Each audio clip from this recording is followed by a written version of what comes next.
Hello, my beautiful diamonds and my villagers. I need you to hear me, and I need you to hear me well. Control is not love. Possessiveness is not passion, and jealousy is not a sign that he cares. There are warnings. They are flashing huge red lights telling you to run, not reasons to stay. Too many women are suffering in silence because a man who once smiled at them now growls or scowls at them. A man who once complimented them now criticizes them. I'm looking at a young lady here who has to get surgery to restore her lip because her ex-boyfriend bit it off because he wanted to control her and she wasn't going for it. Let me share this with you for your response and for educational purposes. Okay, here we go. This young woman suffered an assault that's hard to believe. Her ex-boyfriend bit off her lower lip. He wanted to make me ugly so nobody would love me. Kayla Hayes says Seth Fleury was her first serious boyfriend. She was 17. He was 21. He made me believe that he loved me. But Kayla says he became too controlling. Every time she tried to break up with him, he showered her with cards begging forgiveness. This one says, "I love you, baby." I believed him 100%. Finally, after 11 months of dating, Kayla broke up with Seth for good. Kayla agreed to meet Seth one last time to return some personal items. She was in her car when he suddenly leaned in to kiss her, but it was no gentle farewell kiss goodbye. He got about right here and he tried to kiss me. And I leaned back against the seat and he just latched onto me. He bit down on her lip with a ferocity that left her stunned. A witness called 911. I hear her screaming, and she says, "He ripped my lip off. He ripped my lip off." It's horrific. It's a horrific thing. Reconstructive surgeon Dr. Brian Boland used all his skills to stitch Kayla's mouth together. When I first met Kayla, she was missing about this much of her lower lip. Essentially made cuts along her cheek in this fashion to bring the two sides together. He also performed laser treatments to restore her smile. This is as good as it gets. Kayla has now created a Facebook page called Rise Above to raise awareness about domestic violence. She has also embraced her scars, thanks to her new boyfriend, Blake. He does a great job of reminding me that, they're beautiful. It doesn't matter. It shows what I've survived through. Oh, please.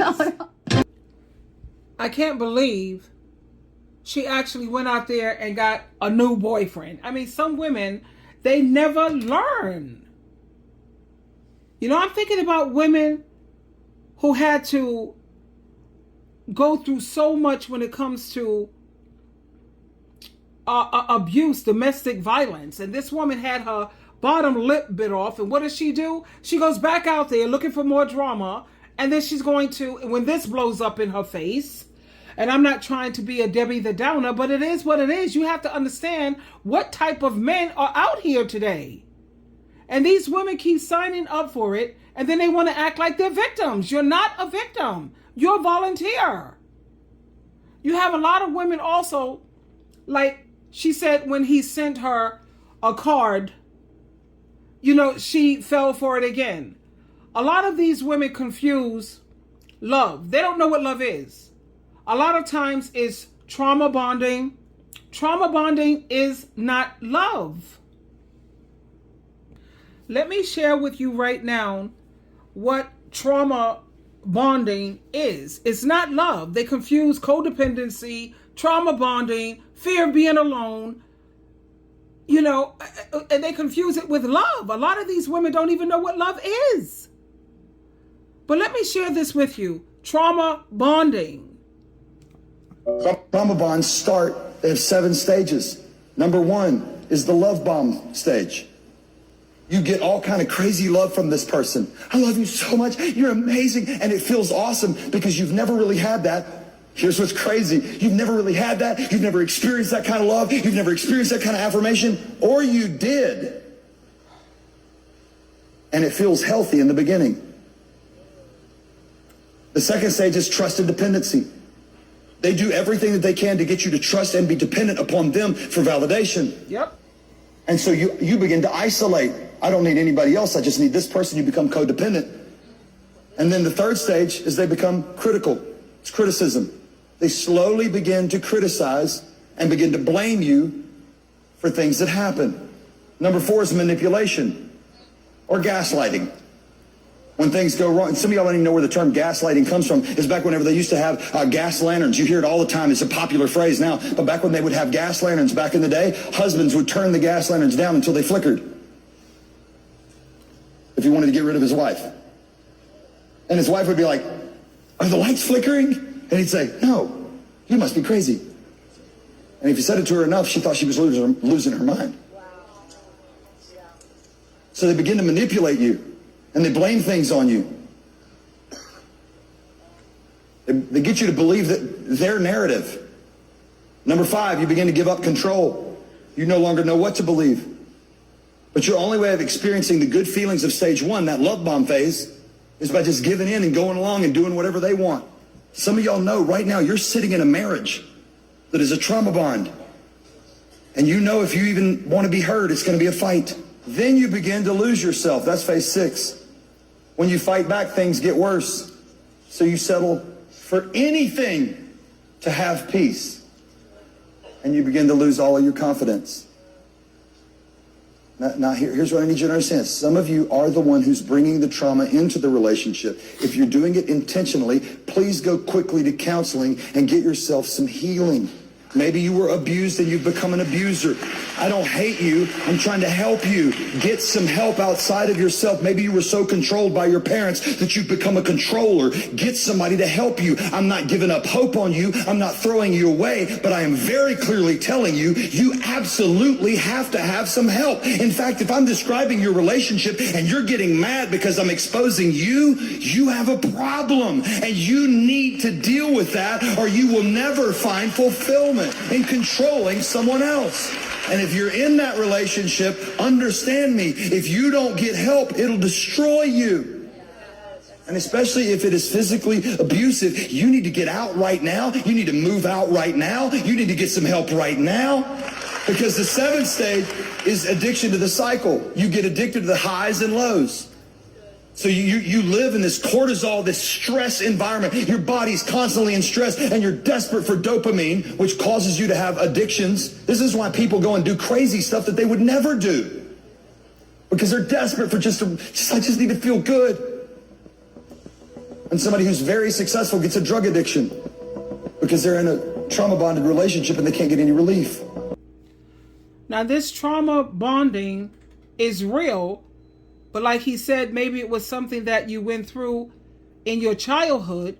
But we have to understand that there comes a point in life when your past stops being an excuse and starts becoming a chain you choose to keep dragging around. Maybe your parents failed you. You have a lot of toxic parents. Maybe they didn't teach you how to love yourself.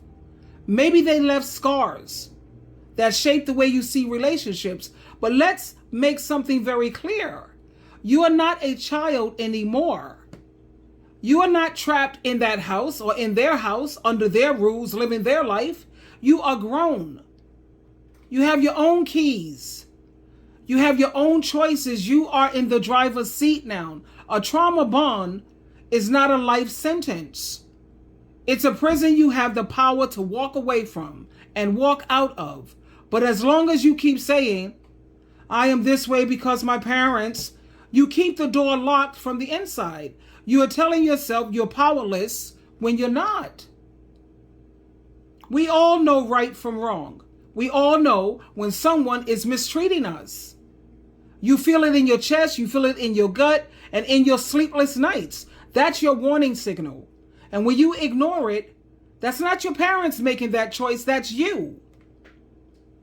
I understand that they may have set the stage, but you're the one deciding to keep acting in that same broken play. At some point, you have to stop rehearsing the pain and start writing a brand new script.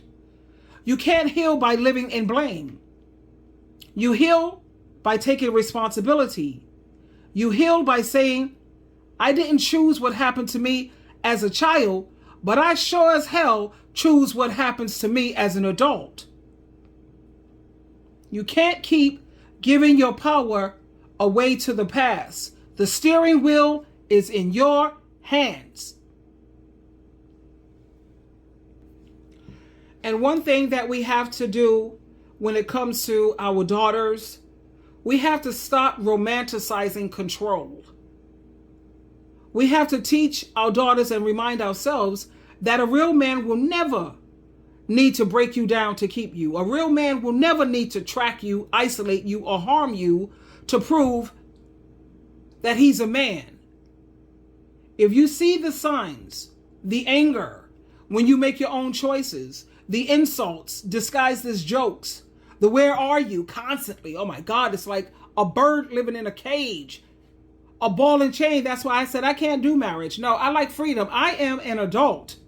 And I don't feel I should have to ask permission. Can I do this? What time are you coming back? Where are you going? I know how to live right and I know how to do right on my own. You're constantly calling me and it feels more like an interrogation. Listen to your instincts, ladies. They're not being dramatic. They're being, your instincts are trying to protect you. Your life is worth more than his control. Your peace is worth more than his pride. And I'll be so happy when women learn that when you jump from one relationship straight into another one, it's like taking dirty laundry from one suitcase and stuffing it into another without ever washing it. You're carrying all the same mess, the insecurities, the pain, the habits into your brand new space. Breakups aren't just about losing a person. They're about losing a version of yourself that existed in that relationship. You have to figure out who you are without a man. Stop centering these men. When you don't give yourself that time to heal, you start making the new person pay for what the last person did. You look for comfort instead of compatibility. You keep repeating the same mistakes, just with a different face. Learn your worth so you don't settle for less. Healing takes time. And get comfortable with being alone so you're not desperate to fill the silence. Why isn't your company good enough? And what's wrong with building sisterhoods? We all know that God didn't create us to be alone.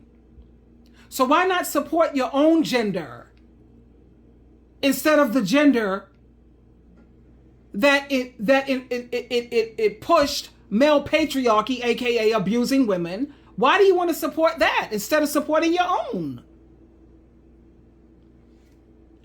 So you don't have to go through your life alone. Friends and family should count for something.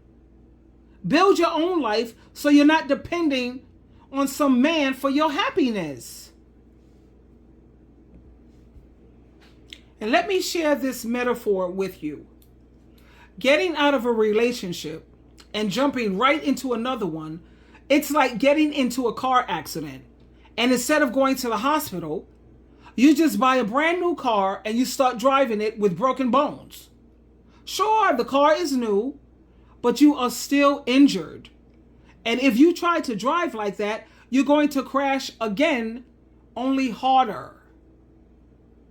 Breakups, they leave you emotionally injured.